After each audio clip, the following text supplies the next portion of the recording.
Hey guys, welcome to this virtual tour of Red Fort, which is a historic fort in the city of Delhi in India. It used to be the main residence of the emperors of Mughal dynasty for nearly 200 years.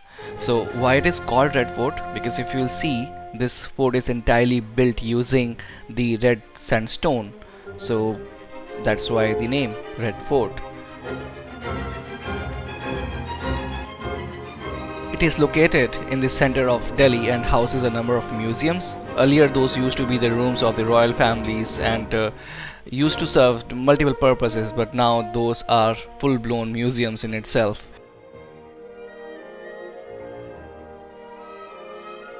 It used to be the ceremonial and political center of the Mughal state and the setting for events critically impacting the region.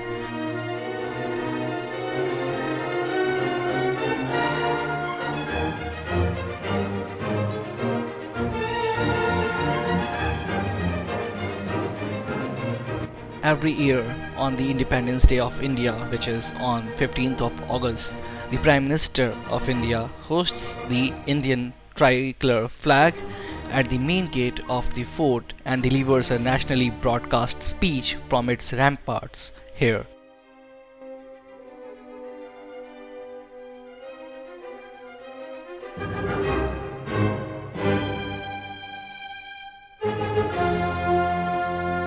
It is said to be constructed in 1639 by the 5th Mughal Emperor Shah Jahan as the palace of his fortified capital Shahjahanabad. The Red Fort is named for its massive enclosing walls of red sandstone and is adjacent to the older Shalimgarh Fort, which was built by Islam Shah Suri in 1546 AD. The imperial apartment consists of a row of pavilions connected by a water channel known as the Stream of Paradise. The fort complex is considered to represent the zenith of Mughal creativity under the Shah Jahan, and although the palace was planned according to the Islamic prototypes, each pavilion consists architectural elements typical of Mughal buildings that reflect a fusion of Persian Hindu traditions.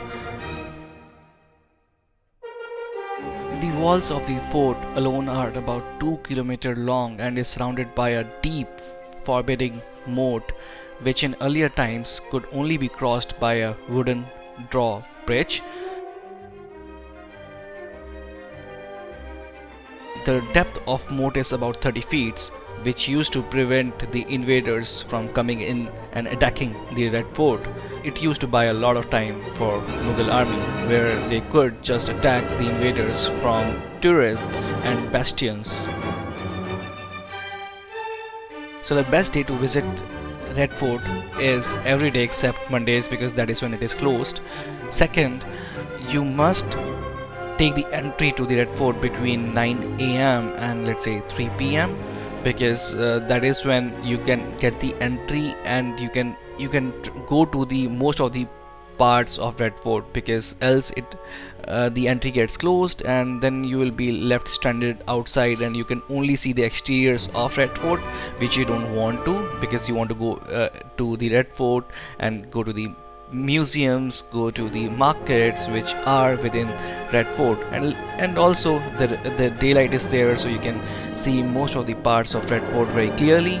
So because of that, you should go there to the Red Fort before 4 p.m. because after that the entry gets closed. Now something about what we are seeing in the video. We are seeing the long and tall walls of Red Fort, some birds which surrounds the Red Fort, and it looks amazingly beautiful. We are seeing the attacking points from where Mughal army used to attack the invaders or attackers, and we can see the exterior of a room with lots of gates which are now sealed, but they used to house the army men, the explosives, the guns, which could be used for the attacking purpose for the Mughal army. So that is how the arrangement looked like. There used to be army men standing on the top of those places. From there, they could attack the invaders easily.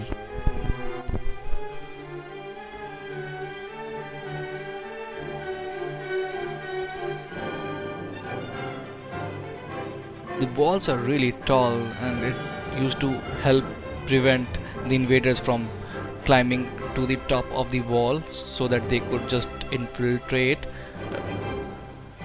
But these moats, they used to be filled with lots of water, and they used to be muddy, as well as it used to have lots of crocodiles, so even if invaders used to jump into it, they used to die.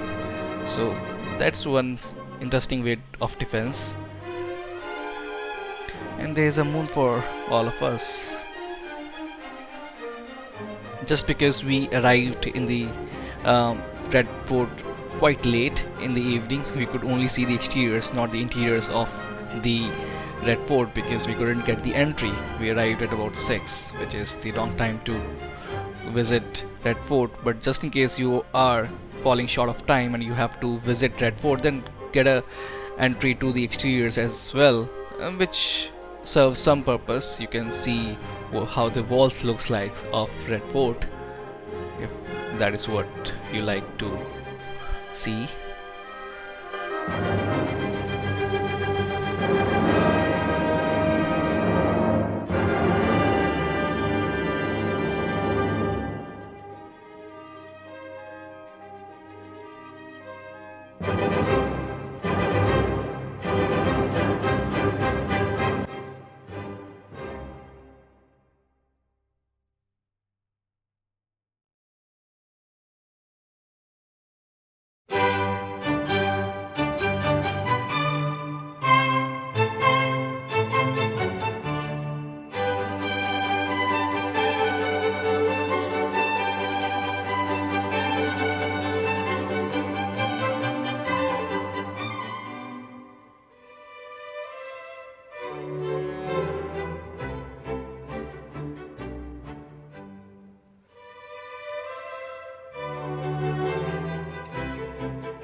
thank you so much for watching this video.